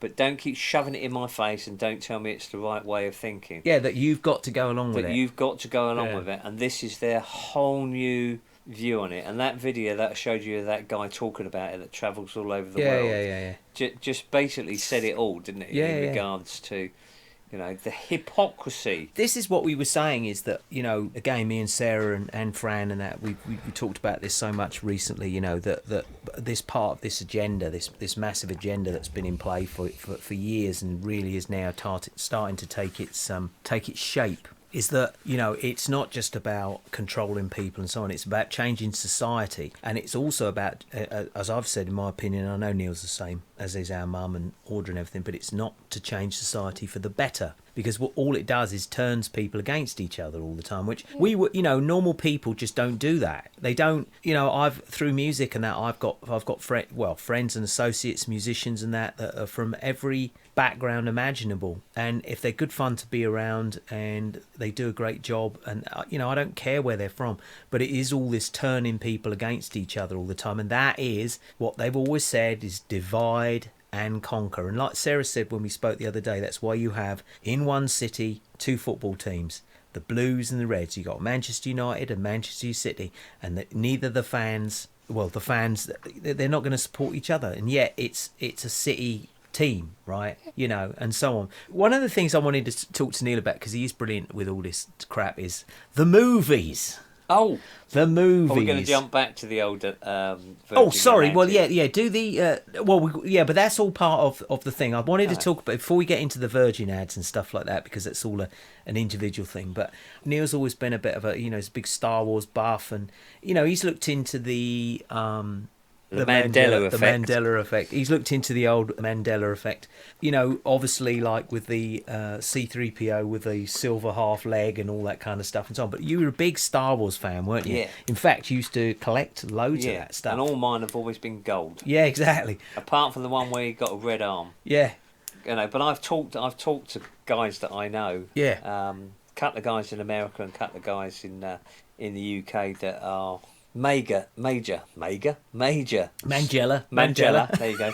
Major glasses of wine. Star Wars collectors. And they said he had a silver leg. Right. And it's like, did he have a silver leg? Was it put in later? Did it change it? Did we naturally assume ourselves that he was gold because you look at this thing and it all looks gold? Yeah. Right? Or was it changed? Yeah. And it's like, I don't have enough information to say yay or nay, because there's too many pictures of him with a silver leg now. Yeah. Well, all the films have got silver legs. Of course they have. the same as yours, Yeah. is that he was gold. I Yeah. asked one of my friends who's got about 300 Star Wars figures, Mm. and he's got all sorts, the vehicles, Yeah. the Millennium Falcon, stuff like that. And I said to him, oh, he'll know. I told you about this one, didn't I? He'll know. Fuck me, he collects this stuff. He's been collecting it since he was 12. He's 35. Yeah. You know, what colour is CP30? And he sent me silver. I was like, oh, now I'm really fucked. Yeah. But it wasn't just about the Star Wars one. It was about the fact that we had the Star Wars one. We had Snow White. We had the interview with a vampire, now changed to the vampire. The Monopoly Man. The Monopoly Man. So there was a bunch of stuff. So we looked into that. But the thing that we've always talked about, and we've said this over and over again, because I know Neil watches a bit of the mainstream news, not because he believes in any of it, but because sometimes it's just good to listen to the shit that comes out. A bit like Chris and Dom. Chris watches some of it. You have to be enlightened to what's going on. Yeah. If you don't watch it, and I'm not saying I'm an avid watcher every night. No. But if it's something that interests me that I think I need to have a look at now. Yeah, then you can cross-reference it, can't you? You can't comment on something if you don't know what it's about. It's like I said to you about that thing about these, and we've got to have a look at this before I go. Yeah. About these celebrities that are being accused of things that I saw all of a sudden. Yeah, all of a sudden. I don't know what that's about, but we need to have a look at it. But that was a bit like all the black eyes. Do you remember the black eyes, where all of a sudden all these people would appearing with a black eye, one black eye, like they've been punched in the eye, right? You know, and so on. But we were saying that because even though we think we know pretty much that our realm is not what it was been taught to us in school and everything. We are into movies like Guardians of the Galaxy, you know, all the kind of the futuristic star type of stuff. Just because it's entertaining stuff, isn't it? Right? But there are so many things that we've now discovered and seen in these films, and one of them that Neil put me onto was the is it Ready Player One? Ready Player One. Ready Player One. It's a good movie as well, yeah. Right? But they're now pushing this thing for this metaverse to get all these, you know, especially the next generation will literally be stuck in front of a screen 24/7. Well, it'll be a headset because they've already been designed basically similar to what's in Ready Player One, because that's where the whole ethos of it comes from. And it's with the Switch, the Nintendo Switch, so it comes from Nintendo. Yeah. Where you wear a visual mask. Yeah. Same as you've got with the VR, the virtual reality ones, but these are more high tech. You've got the gaming console in your hand. That's like from Ready Player One, apart from you're not on a mainstream. And you can play with your next door neighbours so long as the internet will link between the buildings. Right. And they're on about that it's going to be able to be done via the internet with 4 or 5 people in different houses, in different rooms. It's no different to playing it on a screen. No. But your controllers are your hands. The Wii controllers are what you do when you're doing your type of stuff. Whereas like with your PlayStation and your Xbox, you've got a controller. Yeah. With the PC, you've got a mouse or a ball mouse or whatever you're using. Whereas Nintendo have obviously taken it further. So they're actually talking about the introduction of gloves. Where did the gloves come from with the, you know, the nodes on there, so that when you move your hand in your character in what you're seeing, moves your hand. And it's happening now in 2022. It's been developed for quite a few years. And then do you think that I mean, I've said for sure that, you know, that's the way they kind of want it to go, that people won't go out and work anymore. They'll be on the old like in the film. None of those people that were in those old trailers that were all stacked up, they weren't working. They were all on the social and they were living their lives through. I just saw a thing the other day about your new metaface. Have you seen that one? Where you can now get an app for the metaverse, right, and it will scan your own face and make your own perfect moving avatar of your. Oh no, that's been going for ages. Some of my mates have actually got that. They use it. Right. The avatar moves on. But this is actually you. You can't really tell it's not you. No. It looks like from one of them slightly older movies. Eddie's got one. I mean, it was the first version of it. It's static, but his profile picture is a scanned, computer-generated image of him Not a Photoshop image No. you know, a photo overlay It don't or move anything. though, does it? No, because that was the first generation Right, of yeah. the Well, this all program that moves. they made. This all moves, so you can literally live your life through this. But we were saying about some of the films that really have sort of made, especially over the last couple of years, have made sense. Like, because we loved the Truman Show, didn't we? Yeah. And that obviously told a massive amount of people that had their eyes open, basically, kind of where we are. And then they made that, what was the film, which is very, very similar, where he's Free Guy. Free Guy. Free Guy. And it again, is with not Ryan Gosling, the other mush. Who's the mush who plays... Deadpool. Deadpool guy, I yeah. can never remember his Anyway, surname. that guy, right, whatever.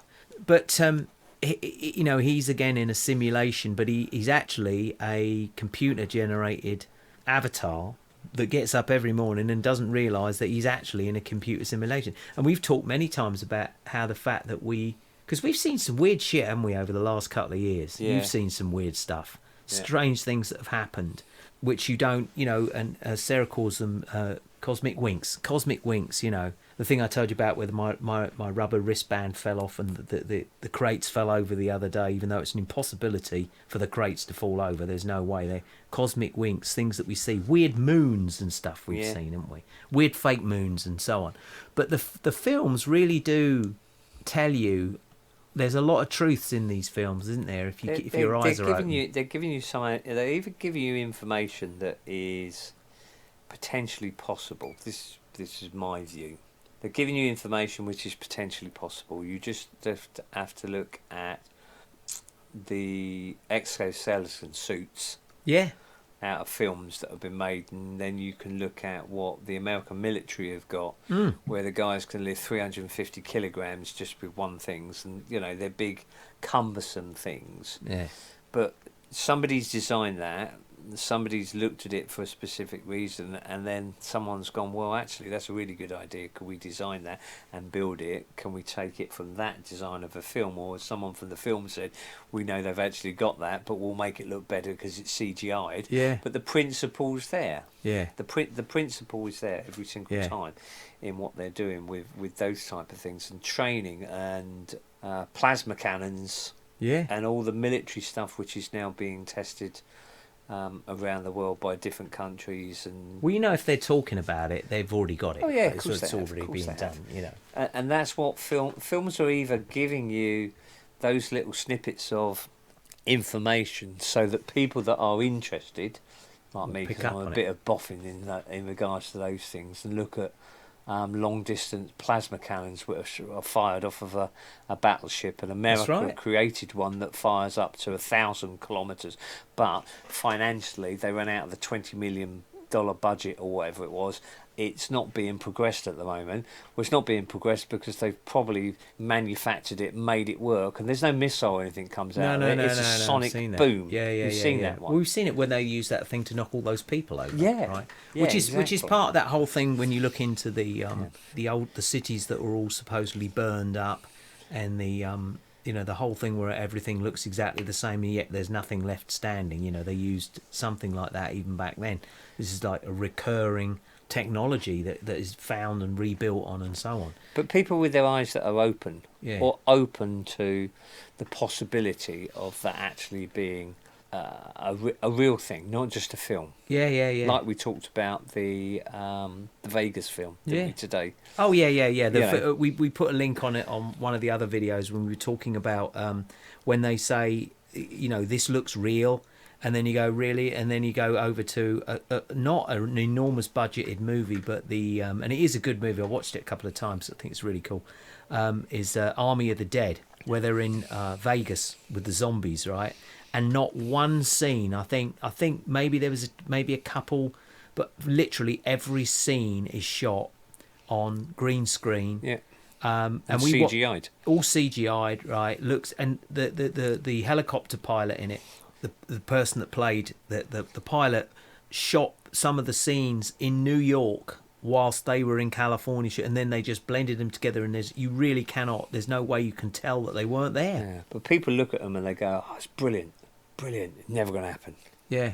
Never going to happen in my time, anyway. Might not ever happen in our time, but there is that capability of people are looking into it. Yeah, And yeah. things have been going on for centuries. Well, as we said, didn't we, that, you know, we used to be sort of avid fans of Bill Burr, and I've gone off him of late, but 10 years ago he was talking about chipping people, you know, and they were all laughing at him like, "Hey, you fucking idiot," you know. And we've mentioned this before, and here we are. What are they trying to do now? They're trying to put, and they are doing it in places, and you have chip parties, and you go in and.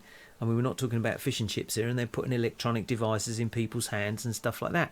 That was a 10-year period. Well, that 10 years has gone just like that. And these are things. It was like in the second version of Total Recall, they had the phones in the hands, didn't they? Do Yeah. you remember that? Yeah. And what were they doing? They're going around cutting people's hands off, nicking their phones. That sounds like a really good idea, doesn't it? But definitely the film stuff. What is something that you've seen? You told me something you saw recently. You said is really good.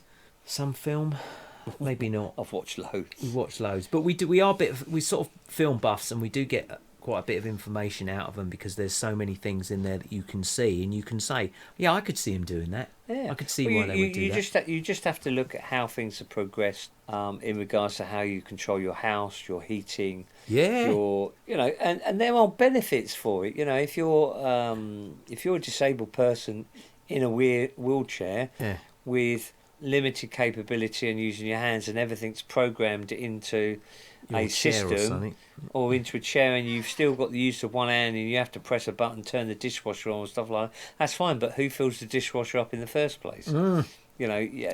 There's a great Good no, there point. is though. There is a great advert with this guy, and it says, you know, he can turn his heating on, he can run his water, he can run his tumble dryer, his microwave, he can do everything off of his phone. Yeah. Who the fuck fills it up? Yeah, who puts puts it in there? It's all right if you've got one hand that you can put it in, and it's all built there. But the advert shows this poor guy in a wheelchair, not being able to move anywhere, and stuff like that, with a little controller. Yeah. Well, that's fine, but you know, I don't want to prepare a meal and put it in the oven and go to work, and an hour before I leave work, take my phone out and turn my oven on in my house. No. So that my food is ready for when I get home. Yeah.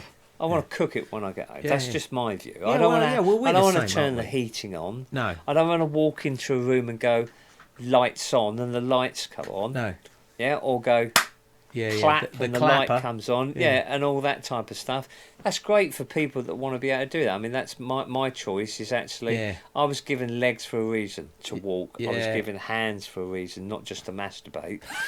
Right? Not to rub one out. You know, to actually turn the light switch on.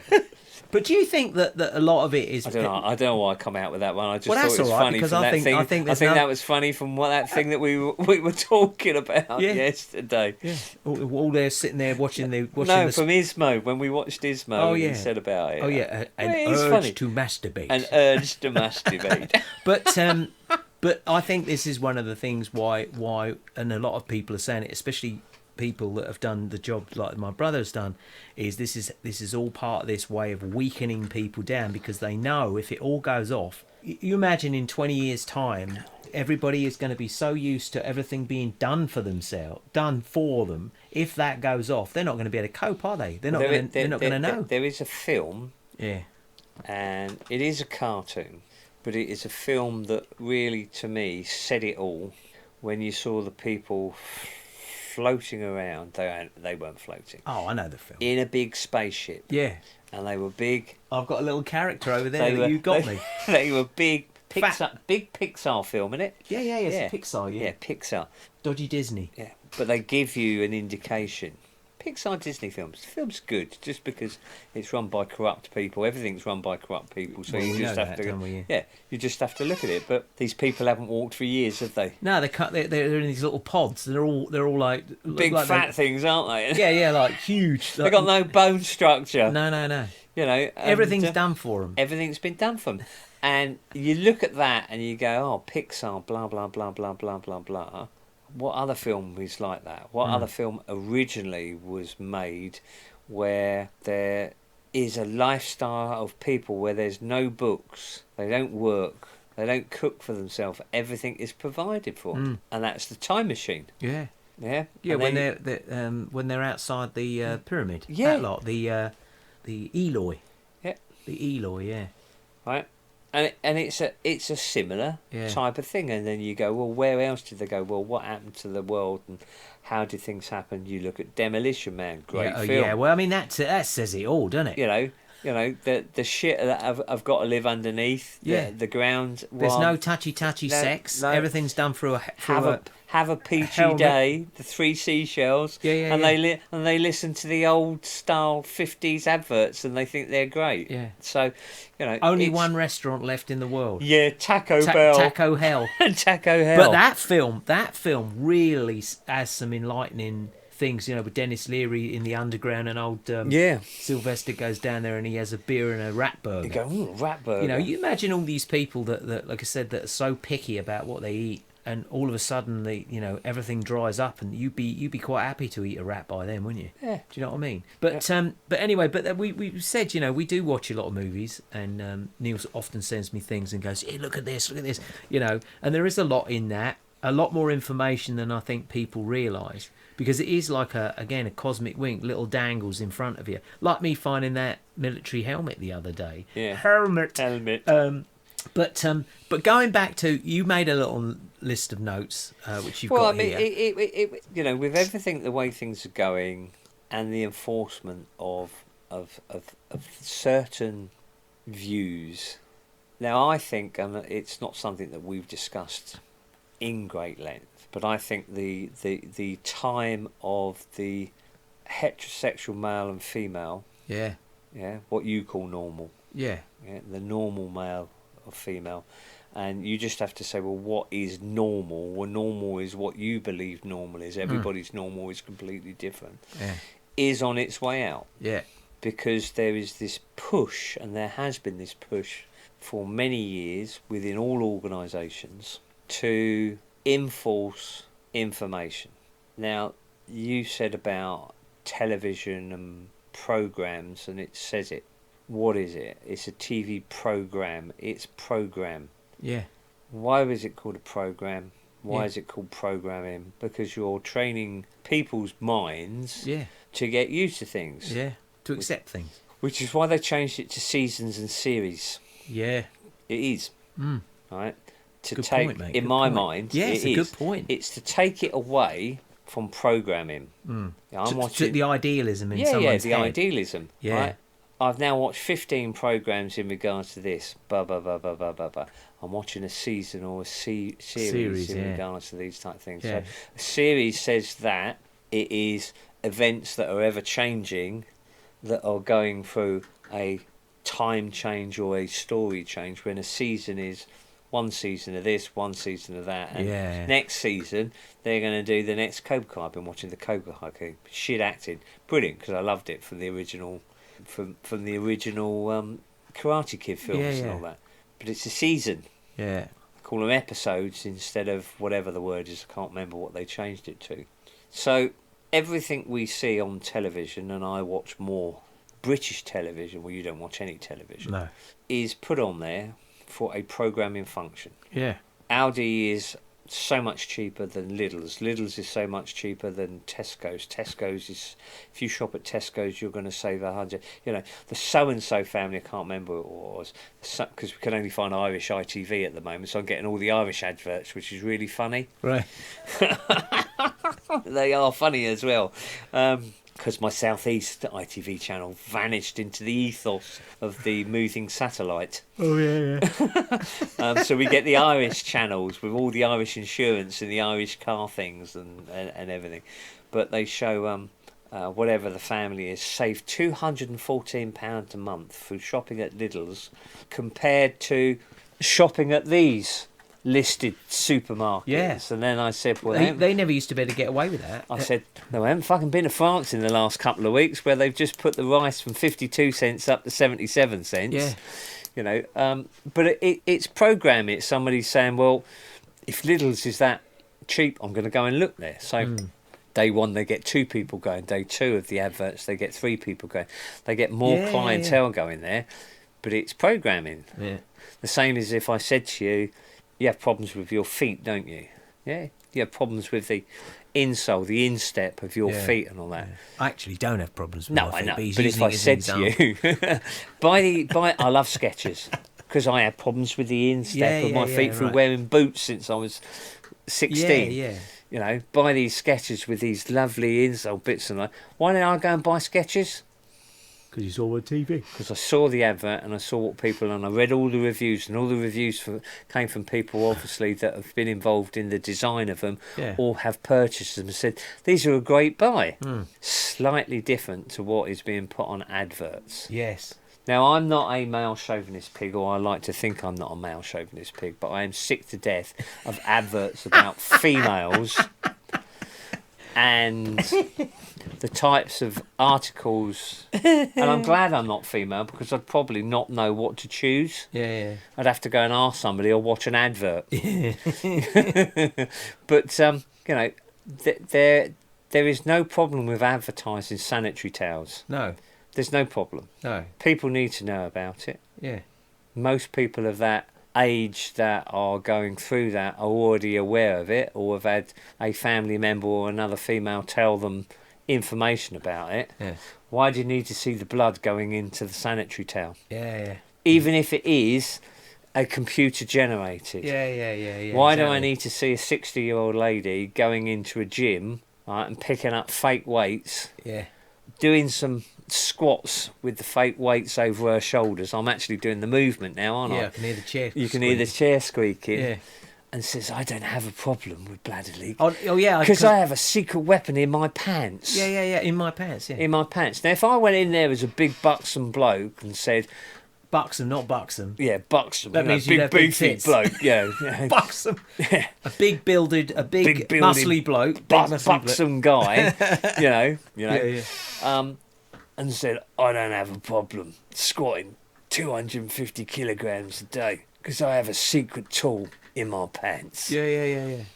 They'd go off on one, wouldn't they? Yeah. It's all double standards. It's all double standards. You know, it is the you know, again, this push to eradicate a certain way of life that normal people don't. You know, like I said, normal people don't impose their will on anybody. But if anybody watches some of these commercials like you've shown me, you know, I mean, not only are they extremely funny and extremely corny as well, but like the Virgin Atlantic. Yeah, just watch it. You just have to watch it and make your own decision. Yeah. Just watch the new.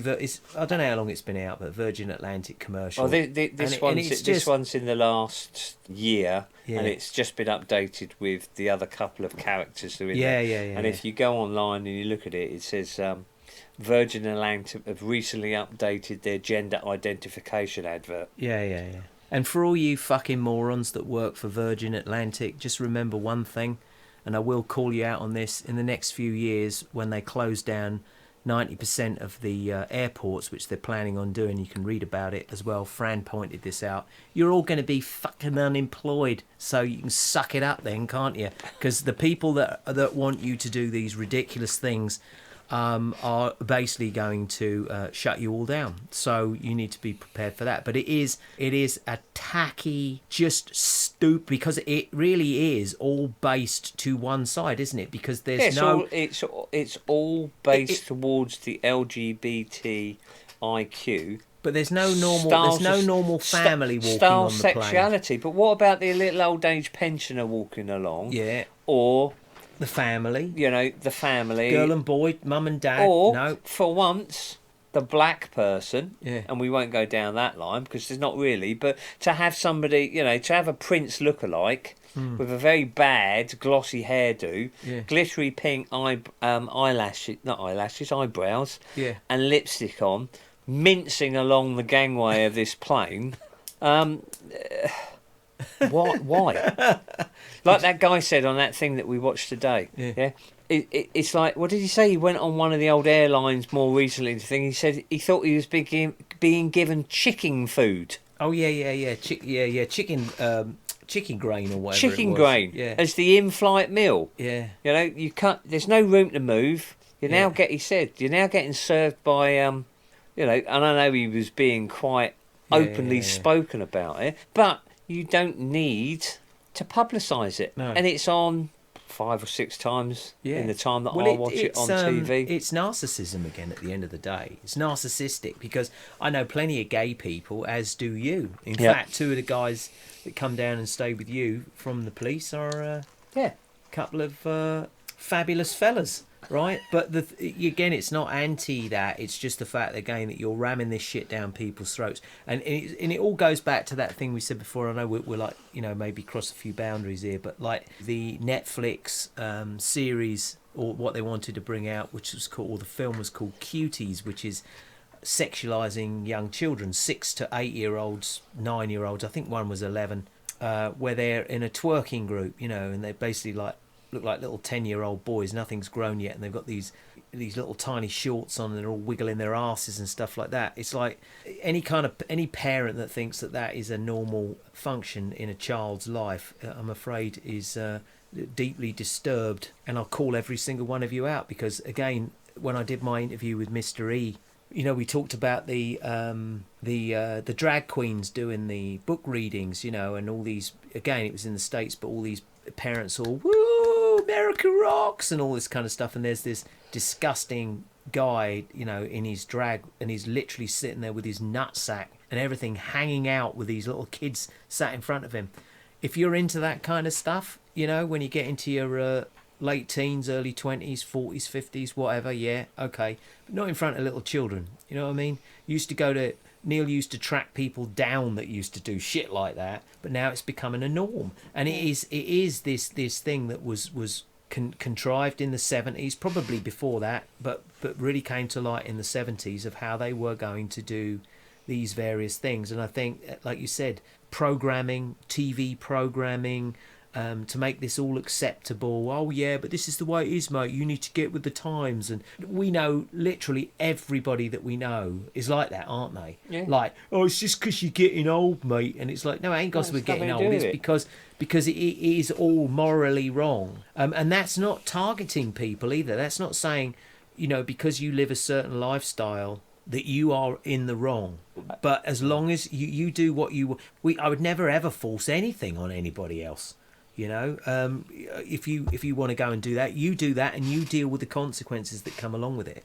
But because they've got the power of the media, the regular media, and because they want to keep pushing and pushing and pushing, the next generation, I was saying about, eating meat. We don't eat a ton of meat or anything like that, but in Holland now, I think it was on Hugo Talks, all meat products are being banned from being advertised on the television. Well, that's fine. But where does that lead to then? Does that mean then in the next 5 years everybody in Holland's going to be eating bugs and grasshoppers and things like that, because that's all that they're going to be allowed to buy? Well, we never chose or voted any of that in, did we? Yeah. Don't fucking tell me what I can and can't eat. Tell me that I shouldn't be doing drugs. Arrest me for peddling heroin, but don't tell me I can't eat a chicken sandwich, you fuckers. But like you said with some of these commercials, and they are quite funny, some of them, aren't they? What about the ice skating one? Oh, well, yeah. Like you said, there could have been a CGI Could have been a CGI thing, right? Body at the end of the day. But that's the one where it shows the animated blood thing. Blood flowing into Yeah. the size 32 ice skater. Yeah. And she's a big girl, and if it is her ice skating, good for her. But yeah. it just leads on to different things, and unfortunately, the bad people of society, some of the bad people of society, use this to hide behind what they're actually doing. Yeah. And like I said to you, you can look this one up, but obviously it was our girl that got my other half onto looking at the information in regards to the sexual offender that's just got 20 years for historic and continuing sexual offences against children, both boys and girls, rape and everything you can type of think of, who only identifies as a female. Oh, yeah. And he's been prosecuted as a male, but will only identify as a female. And what prison do they put him into? And I said, I know what prison I'd fucking put him into. And the possibility of certain countries changing the law that if I am a transsexual, and I have breasts up top. I only associate as a female, but I've still got my meat and two veg down below. But I only want to have sex with females because I am a lesbian transsexual. They're looking at changing some of the offences to gender phobia because you're a female and you're a lesbian. You're a straight female. You're a proper female lesbian. Yeah. You don't have sex with me because I've got a cock and balls, and as a practicing lesbian, you don't want that inside you. I can accuse you of gender phobia. Yeah. It's all being pushed out of. It makes no logic. There's no logic for me. About there's the no critical logic. thinking we were saying, and we're about. Well, how long are we in here? Let's just have a quick look. We're about just knocking on, just rocking up the 2 hours here. And we've only touched on the basis of it. Well, we're going to do another one of these. But one of the things that we, because obviously, especially me and Sarah and me and Sarah, Karen, Fran and that, we've looked into this, and because of the Mr. E thing, we're starting to find out that a lot of these people that we see on TV and everything aren't quite who they make out. But there was a perfect example of, and I think we said this the other day, of this girl called Gigi Gorgeous. I mean, talk about MK Ultra mind-fucked person. Gigi Gorgeous, right? Now, to all intensive purposes, most red-blooded guys in their 20s would say, oh, yeah, I'll have a bit of that, right? And then they find out that it's a guy called George, right, who started this process in 2013 and now looks like a chick, right? So you got a guy who's become a woman, and then her husband is a woman who's become a man, right? But he now, you call him a he, but she is one of the Gettys, the Getty family.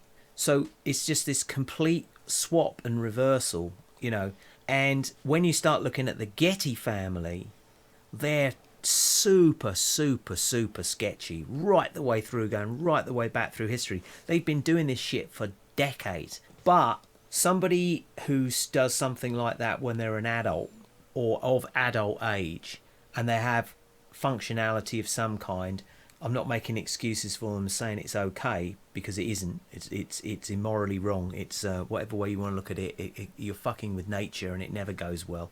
But a lot of these people from a very, very young age, children, 4 or 5 years old, even younger than that, that's the way they've been brought up to believe that they are whatever. And like you said, the as Mr. E calls it, the T virus is more dangerous than any. And we talked about this, didn't we, with the Adam and Eve and the androgyne and all that kind of stuff. But that's something for another day anyway, for another story. But it is interesting. Yeah, we sort of digressed there, didn't we? Well, we always digress when we've had a couple of glasses of wine. But it is interesting because, as we've said, the more that you discover, the more you want to learn, the more interesting it gets. Because it's like our outdoor stuff. I mean, we'll do some more pictures at some point. But me and Neil got all the kit and everything, and we go out and do our stuff and all that kind of thing. Outdoor stuff and shooting and so on. And you start to learn about different things. And I think that's one of the reasons why I wanted to talk to you and get you on one of these things, because I want people that like what we do, understand a little bit more about my family, and especially you with your experiences, because you have been, like Sarah with her job, she's in the thick of it, right in the thick of it, and she's seeing what is going on right now. And you've been there and you've seen what was going on back then, and now you've equated that with things that you've learnt and so on. And again, it's a good story, and none of it's depressing, none of it's another guy that we know said about negativity. Well, there's no negativity in any of this, but in fact there's a lot of humour in it, an incredible amount of humour. And we are really in a movie ourselves, and we're writing our script as we go along. Every day you get up and you do something, don't you? You get up and you're writing a new part of your script, and you know the way that you want things to go. You have to find other activities as well. Yeah. I like to game. Not everyone likes to game. There's a lot of gaming people out there, but I like looking at how games have developed. Yeah, and all the DIY stuff and all the stuff. Do, and it's like, as I said, I qualified as a freelance cartoonist and illustrator in 1997. I did that. Hanna-Barbera, mate. You nearly went to. Well, yeah. Unfortunately, at that time, it was just like They said that you're good, but there's always somebody a lot better. Yeah. You know, but I do my watercolours, don't I? I do my acrylic painting. You've got to... We're always coming up with other innovative ideas, and you've got to keep the brain active, because if you don't and you go stagnant, that's when everything takes over, because everything that is around us in our bubble, our own bubble that we live in, because we all live in our own bubble. Of course, yeah. You know, you've lived in the bubble of the music industry. And what I mean by bubble, I'm not talking about a sphere that's around you, but your own bubble of the music industry, getting the machinery, getting all the right equipment, developing and helping develop programs. Yeah. Going to Berlin. We went to Berlin to go and visit the company that, design and develop the programs that you use. Yeah. Giving your information. Same with me with the things that I've done. Helping develop an ongoing process. And if you don't do something, you become very stagnant, as we all know. Yeah. And you just go, well, that's it. What about tomorrow? Well, what about tomorrow? Well, I don't know, it's going to be the same as today, isn't it? Yeah, but when you're creative and you do have a creative element, this is where the black mirrored devil's devices, so-called smart dumb phones have come in to pretty much wipe any intent, any artistic intent out of a lot of people. Not out of everybody, but a lot of people. And we don't do that. I mean, Neil's been here since yesterday, and I think apart from when we watched a couple of things on whilst we were having an apero, which is what we're gonna fuck off and do quite now, gonna do in a mo. We watched some Ismo, very very funny guy, Ismo on their tube, and a couple of other things that you pulled up. But we don't sit here and keep looking at screens and stuff like that. And that's for reference purposes. It's not because. Yeah, it's all for reference. No, it's reference. You can't talk about something unless you can't watch it. You're actually, it's like saying, did you see that thing the other day about cars? Yeah. No. Well, I can't actually remember what it was about, but, That's fine. That's all I said to you about, this thing flashed up on the old news, and I didn't get a chance to have a look at it, but can't really comment in depth or any detail about what it is if you haven't had a look. No. And you've got to have a look, which is why it's nice to flitter back to and fro every now and then. And well, Neil showed me yesterday, just on a last note here, he showed me yesterday about this comical these douchebags, so-called astronauts that were going to fly up. SpaceX, part of the old Bezos SpaceX program, Falcon 9 Crew 5. Yeah. That launched yesterday or the day before. I've lost a day somewhere along the line. And rendezvoused safely with the ISS. And I showed you the spacesuits, which you can see the photographs. If you don't want to watch the video, just go on to Google or Brave browser and put in SpaceX Falcon 9 astronaut spacesuits. Yeah. And it's a combination of Star Trek, Deep Space Nine, diving helmets and all those stuff. They look pretty cool if you want to go to a fancy dress party, but just have a look at the boots and the boot size on the video. Wellington boots on. They look like working at a Wellington boots. Fish market. But the thing is, as he said, he's like, look at this rocket. I mean, come on, really? Look at it, right? But we were saying that you're supposed to believe that they're able to fire this thing up and it's able to dock with this ridiculous station that is flying around at about 1,700 miles an hour or whatever it is, and of course nothing ever goes wrong. But what my question was, what happens to the rocket afterwards? Where do they bring it down? Because nobody ever seems to understand or know where they ever bring these rockets down. What, are they just floating around in outer space? But it's just, we'll go into, next time we do one, we'll talk a bit about the NASA scam and all that kind of stuff, and this stupid spacesuit, this woman in it with a giant refrigerator on the back that I posted on the Telegram. And like Neil said, he's like, what does that spacesuit look like? And he said, you remember the movie The Abyss? That's exactly what they were wearing in that film. When he went, I said, exactly. Yeah, right? The backpack's a lot bigger, but... Yeah, she's got a refrigerator on her back with some cheese and some ham in there. But the helmet and everything is along the design, and the suit is along the design of the special diving outfit the guy puts on, and then he breathes oxygenated water into his lungs. Fluid, yeah. I mean, it's just ridiculous because they've digressed in the image, but they're doing it because they're mocking you.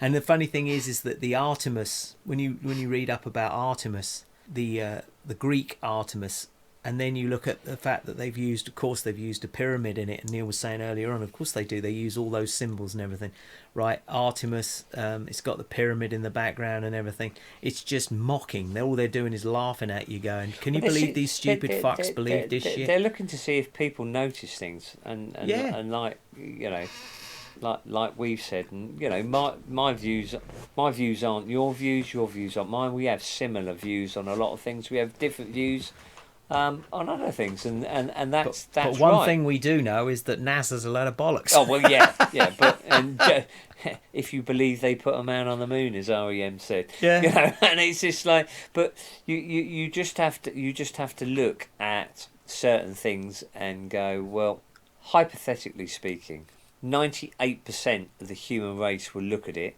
Yeah. and go, wow. Yeah, that's right. Yeah. 2% will look at it and go, what a crock. Yeah. Because their eyes are open. Yeah. Absolutely. And I'm sure you've talked about it, but if not, you can talk about it at some other time about the Matrix. Oh yeah. Well, that's one of the great ones that comes up. Yeah, of course it is. But it's not about thinking about you in the Matrix as the film, but what it talks about, my because you know I'm a huge Matrix fan, and you just have to watch the last Matrix film and the bit from the film from the game that is coming, which is going to be one of the biggest games, and you watch Keanu Reeves walk around and talk, and he's not real. You wouldn't know that he's not real, No. unless you actually watch the documentary about he's CGI'd, but he's CGI'd through the real guy doing it with all the thing on and walking around and using his enhanced image over the top of the CGI, so that you think it's real. Well, they did that with the ABBA show. Yeah, well, of course, which was comical because it was so funny. We said this, but only a certain amount of people would look at it and go, "Oh, well, that's not real." Yeah. Unless they're told that's not real. Only a certain amount of people would look at that outfit or look at what we looked at and go, "Well, that's a load of bollocks. They're going to go up with Wellington boots." You know, I said, look at him. I said, he's there putting. You're going to sit in the fucking thing for an hour and 22 minutes waiting for it to take off. No. T-minus an hour and 22 minutes. Yeah.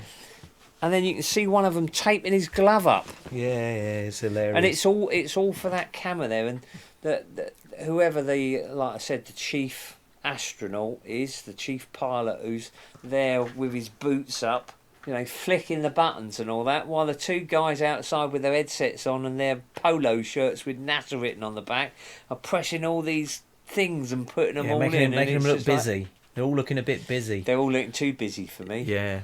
Well, anyway, so the next chat I think I'm gonna have coming up. Hopefully, is going to be with my mate Spence out in the prison island of Oz.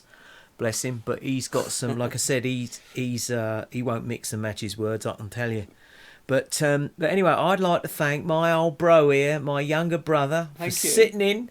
Hey, what are you doing over there? And you got some stones, have you? Got some Rolling Stones to play on the CD player. But for having a couple of glasses of wine and sitting down here and having a bit of a laugh. It's all about having a bit of a laugh. So this is... there's no offence intended. It's about trying to make people look. Yeah, just have a look, you know. Have a look. Be inquisitive. And if you don't have a look, don't can't criticise somebody else for having a comment on it. No, don't be surprised, you know, if things don't go quite the way that you've been led to believe. So anyway, this is Gary and Neil, brothers in arms, saying adios. Preppers. Adios. Adios.